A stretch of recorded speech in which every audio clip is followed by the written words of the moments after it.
안녕하세요. 사랑하는 성도님, 영혼의 샘을 은혜의 자리에 오심을 축복합니다. 구원의 주님이 우리와 함께 하십니다. 우리와 함께 하시는 주님을 찬양합니다. 기도합시다. 주님 감사합니다.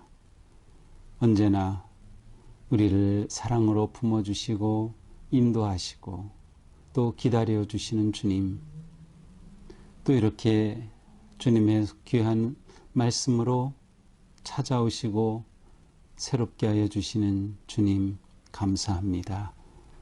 오늘도 주님의 말씀 앞에 섭니다.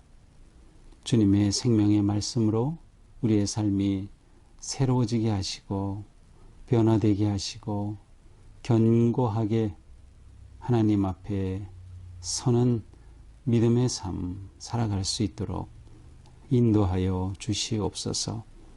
주시는 말씀을 기쁨과 감사함으로 받고 아멘 아멘 순종하고 응답하며 진정으로 말씀대로 살아가고자 헌신하고 결단하는 저희가 되게 하여 주시옵소서. 오늘도 말씀 가운데 주님의 음성 듣게 하시고 깨닫게 하시고 그 말씀으로 오늘 하루 승리할 수 있도록 인도하여 주시옵소서. 예수님 이름으로 기도합니다. 아멘. 오늘 말씀은 예레미야 20장 7절에서 18절입니다. 여호와여, 주께서 나를 권유하심으로 내가 그 권유를 받았사오며 주께서 나보다 강하사 이기셨으므로 내가 조롱거리가 되니 사람마다 종일토록 나를 조롱하나이다.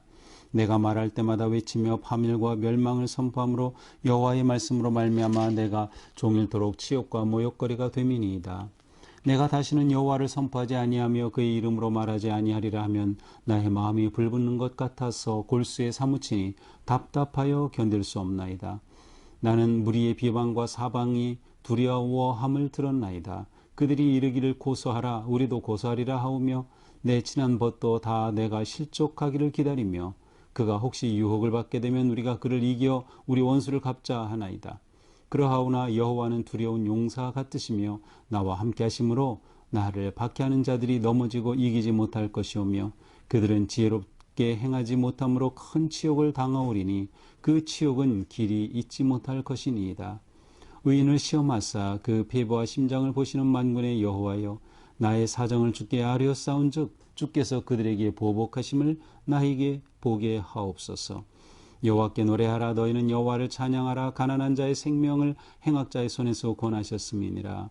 내 생일이 저주를 받았다면, 나의 어머니가 나를 낳던 날이 복이 없었다면, 나의 아버지에게 소식을 전하여 이르기를 당신이 등남하였다 하여 아버지를 즐겁게 하던 자가 저주를 받았다면, 그 사람은 여호와께서 무너뜨리시고 후회하지 아니하신 성읍같이 되었다면, 그가 아침에는 부르짖는 소리 밤 낮에는 떠드는 소리를 듣게 하였다면 좋을 뻔하였나니, 이는 그가 나를 태에서 죽이지 아니하셨으며 나의 어머니를 내 무덤이 되지 않게 하셨으며 그의 배가 부른 채로 항상 잊지 않게 하신 까닭이로다. 어찌하여 내가 태에서 나와서 고생과 슬픔을 보며 나의 날을 부끄러움으로 보내는고 하니라. 아멘. 오늘 말씀은 예레미야서 전체 중에서도 특별히 예레미야 선지자가 하나님 앞에 자신의 마음을 절규하고 탄식하고 호소하는 그러한 예레미야의 고백이 담긴 그러한 말씀입니다. 그래서 이 말씀을 읽으면 아주 예레미야의 그 마음과 그의 그 상황, 그의 그 고통이 모든 것들이 우리에게 아주 가까이 다가옴을 느낄 수가 있습니다. 자, 7절부터 보겠습니다. 여호와여, 주께서 나를 권유하심으로. 자, 우리말로 아주 권유하심으로 이렇게 좋은 말로 번역이 되어 있죠. 근데 직역하면 속이셨다, 유혹하였다 그런 뜻이에요. 그러니까 예레미야가 주님의 말씀을 받고 말씀에 순종해서 하나님의 말씀을 선포하죠. 그런데 너무나도 고통스러우니까 하나님 저를 유혹하셨습니다. 저 속이셨어요. 이렇게 말하는 거예요. 하나님 저를 속이셨어요. 내가 그 권유를 받았사오니 주님께서 저를 속이시고 저를 유혹하실 때 제가 거기 넘어갔어요. 그래서 주께서 나보다 강하사 이기셨으므로 주님이 저보다 강하셔서 주님이 저를 유혹하셨잖아요. 제가 거기 넘어가고 말았잖아요. 그런데 보세요. 주님이 저를 부르셔서 제가 그렇게 응답하였지만, 순종하였지만 제가 지금 조롱거리가 되었습니다. 사람들이 종일토록 나를 조롱하고 있습니다. 라는 거죠. 내가 말할 때마다 외치며, 내가 말할 때마다 외친다는 것은 내가 선포할 때 아주 고통 가운데 외친다. 그러한 의미가 담겨 있어요. 파멸과 멸망을 선포함으로 내가 말할 때마다, 이렇게 선포할 때마다 그들의 유다 백성들의 폭력과 그들의 죄를 고발하고 멸망을 선포하기 때문에 그 여호와의 말씀으로 말미암아 내가 종일토록 치욕과 모욕거리가 됩니다. 이렇게 주님의 말씀에 순종하여 말씀을 선포하였더니 저는 종일토록 치욕과 모욕거리가 될 뿐입니다. 모두가 다 자기를 버리고 대적하고 자기를 조롱하는 겁니다. 그건 예레미야가 하나님 앞에 자신의 이 상황과 처지를 호소하는 거죠. 그러면서 9절, 내가 다시는 여호와를 선포하지 아니하며 그의 이름으로 말하지 아니하리라 하면, 내가 이렇게 너무나도 고통스럽고 조롱을 받으니 나 이제 더 이상 하나님의 말씀 선포하지 않을 거야. 나는 더 이상 외치지 않을 거야. 라고 그렇게 결심을 하면 나의 마음이 불붙는 것 같아서 골수에 사무치니 답답하여 견딜 수 없나이다. 그렇게 자기가 침묵해야지 라고 결심하고 나면 도무지 마음속 깊은 심장으로부터 뜨겁게 타오르는 그러한 그 열정, 그 불붙는 것 같은 그러한 상황 속에 내 골수에 사무치니 내가 답답해서 견딜 수 없습니다.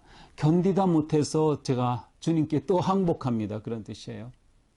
저는 이제 더 이상 선포하지 않겠습니다라고 결심하지만 제 속에서는 말할 수 없는 그러한 불같이 타오르는 열정 때문에 다시 또 하나님의 부르심에 순종하고 또 선포할 수밖에 없습니다. 이러한 거죠. 하나님의 유혹에 제가 또 항복합니다. 그런 뜻이에요. 나는 무리의 비방과 사방의 두려움을 들었나이다. 이제 무리들이 자기를 비방하는 그 소리를 들었다는 거죠. 사방이 두려워한다. 이 사방이 두려워한다는 것은 어제 우리가 봤죠. 사면초가라는 그러한 단어입니다. 마골 미사빕. 그래서 이 예레미야가 바스홀에게 너의 이름 바술이 아니라 마골 미사빕이야 라고 얘기했던 그것이 자기에게 그대로 사람들이 말한다는 거. 얘 봐, 이 예레미야 이제 사면초가네. 예레미야 봐라, 완전히 사방에 두려움으로 둘러싸여 있네 라고 하면서 그들이 막 서로 말하는 거예요. 자, 우리가 예레미야 고소하자. 내가 고소해라. 우리도 예레미야 고소하겠다. 그러면서 예레미야의 친한 벗, 이 직역하면은 샬롬하고 서로 평화롭게 지내던 그런 가까운 사이에 있던 친한 벗까지도 다 예레미야가 실족하기를 기다린다는 거예요. 그래서 혹시 유혹을 받게 되면, 다시 말하면 예레미야가 실수라도 하게 되면 우리가 그를 이기고 원수를 갚자 이렇게 하면서 예레미야를 대적하고 조롱하고 있다는 겁니다. 자, 이러한 상황 속에서 예레미야는 그러나 하나님에 대한 신뢰를 또 표현합니다. 그러하오나 여호와는 두려운 용사 같으시며 나와 함께 하심으로, 주님은 내 곁에 계신 힘센 용사와 같습니다. 최고의 군인과 같이 저를 지켜주십니다. 내가 주님과 함께하고 주님이 저와 함께 하심으로 저 나를 박해하고 나를 조롱하는 저 자들, 하나님께서 저들을 치욕을 오히려 받게 없어서 저를 모욕하고 저에게 치욕을 주는 저들이 오히려 치욕을 당하게 하옵소서. 그 치욕은 길이 잊지 못할 것이니이다. 하나님께서 그렇게 역사하신다면 하나님의 뜻에 순종하는 저를 고통스럽게 하고 모욕하고 비난하는 저들을 하나님께서 심판하셔서 저들을 치시면 예레미야가 떳떳해지는 거죠. 그렇게 하옵소서. 의인을 시험하사 그 폐부와 심장을 보시는 만군의 여호와여, 나의 사정을 죽게 하렸습니다. 만군의 여호와여, 하나님의 이름을 부를 때 여기 만군의 여호와라고 하죠. 그것은 하나님의 그 능력과 권세를 의지한다는 뜻이에요. 그렇게 하나님께 제가 구하였습니다. 제 이 고통을 아뢰었사오니 주께서 그들에게 보복하심을 보여주옵소서. 주님, 저에게 응답하셔서 저들에게 하나님 심판하시옵소서라는 거죠. 그러면서 짧게 여호와를 찬양합니다. 여호와께 노래하라. 너희는 여호와를 찬양하라. 가난한 자의 생명을 행악자의 손에서 구원하셨습니다. 하나님께서 이렇게 응답하시고 역사하심을 기대하며 또한 하나님을 의지하며 찬양하는 거죠. 자, 14절부터는 예레미야의 자기 저주입니다. 예레미야는 이 고통 속에서 완전히 자유롭지 못한 상태입니다. 이렇게 고민하다가 딱 벗고 일어나서 또 이렇게 선포하고 이젠 다 끝난 것처럼 된 것이 아니라 예레미야는 계속 예언 활동을 하면서 이 고통과 아픔 가운데 절규하고 있는 겁니다. 그러니까 이게 한 번의 사건이 아니다라고 생각하게 돼요. 계속해서 반복적으로 일어나는 거예요. 이것은 우리가 믿음으로 살아갈 때 겪는 그런 경험과 똑같은 거죠. 그러면서 예레미야는 자기를 저주합니다. 14절, 내 생일이 저주를 받았더라면 나의 어머니가 나를 낳던 날이 복이 없었더라면 나의 아버지에게 소식을 전하여 이르기를 당신이 등남하였다 하여 아버지를 즐겁게 하던 자가 저주를 받았다면, 자, 자기 생일이 복된 날이 아니라 저주의 날이 되었다면, 다시 말하면 자기가 태어났을 때 자기가 생명을 가지고 그렇게 태어나지 않았더라면, 자기가 죽은 존재가 되었더라면, 심지어는 자기가 아들이 태어났다고 예레미야의 아버지에게 그 소식을 전해주었던 그 메신저조차도 저주를 받아 차라리 죽었더라면, 그렇다면 지금 이 고통을 당하지 않을 텐데. 그러니까 예레미야가 얼마나 극심한 고통 가운데 있는지 몰라요. 이러한 똑같은 절규를 우리는 욥기에서도 볼 수 있죠. 욥기에서도 3장에서 내가 태어난 날 그날을 저주하던 그러한 모습이 떠오릅니다.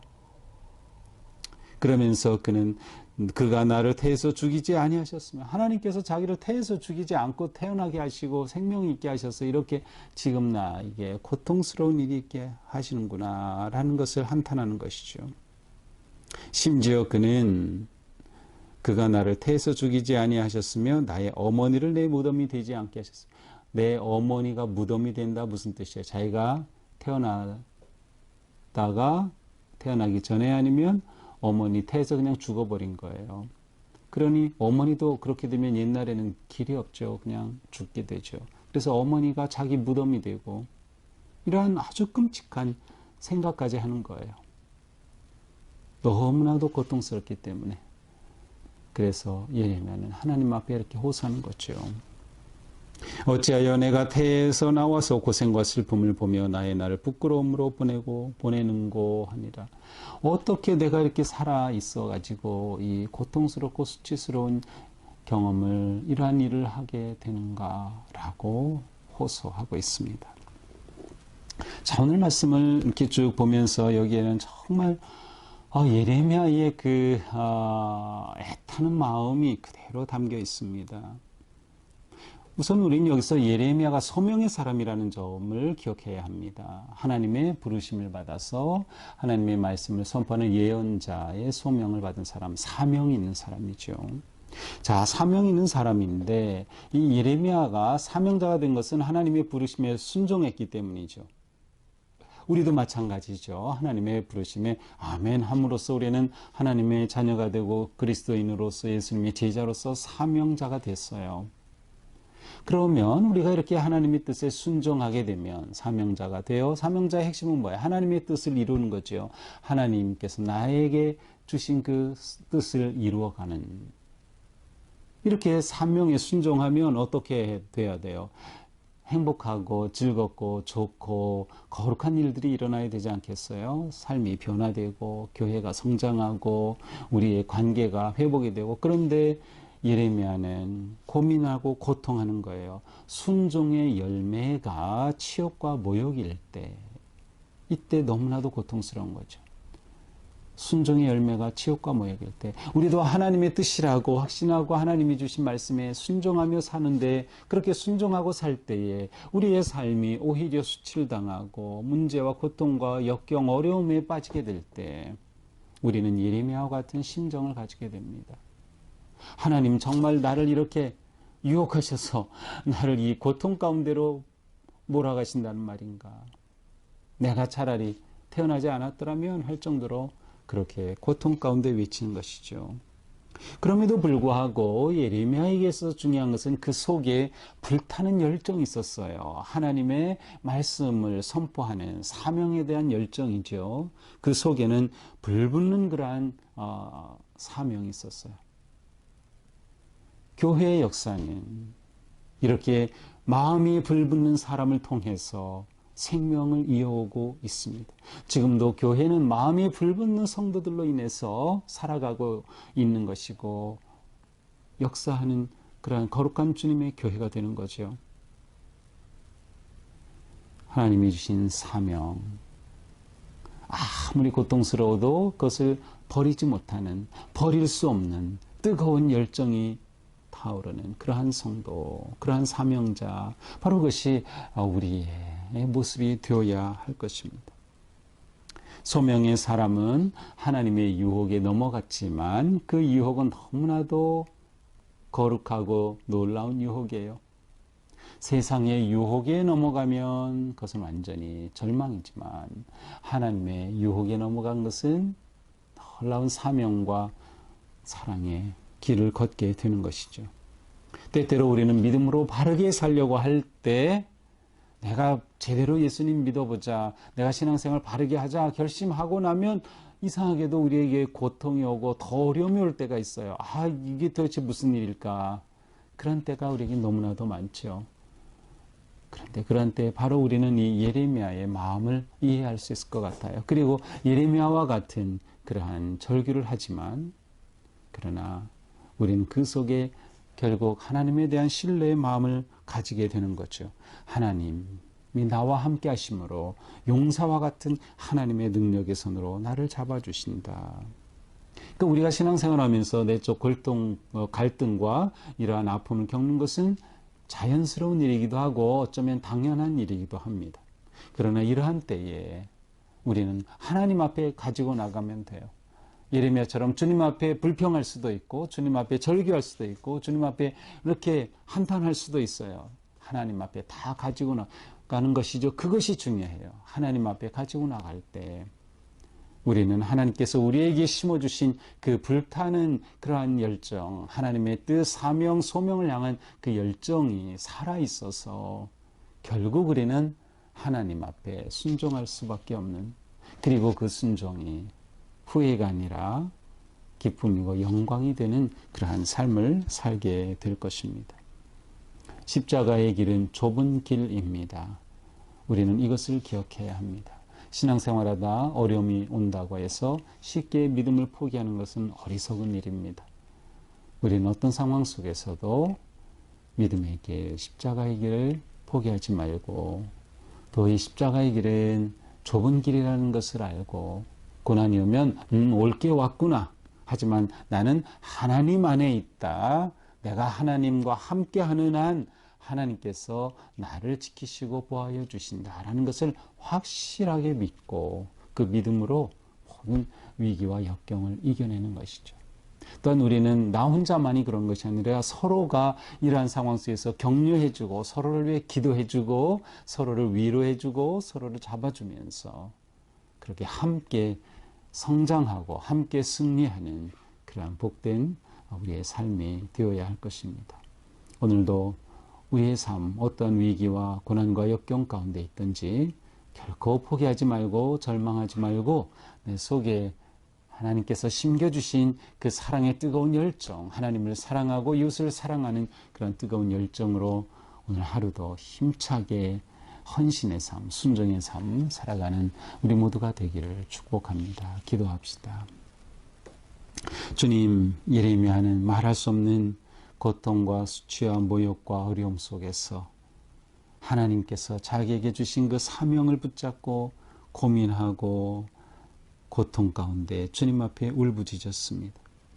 하지만 그는 그 속에서도 자기에게 심겨진 그 뜨거운 불꽃을 차마 외면할 수도 없고 포기할 수도 없는 진정한 사명자의 삶으로 나아가는 모습을 볼 수 있게 되었습니다. 주님, 우리가 어떤 어려움에 처하든 어떤 위기에 처하든 내 안에 심어준 주님의 그 뜨거운 사랑의 불꽃으로 인하여서 다시금 일어나게 하시고 회복되게 하시고 주님의 함께 하심을 신뢰하며 능력의 주님 손 붙잡고 담대히 일어서서 나아가는 승리와 영광의 성도가 되게 하여 주시옵소서. 오늘 하루 또한 우리에게 이렇게 나아갈 용기와 헌신과 뜨거운 마음을 주시옵소서.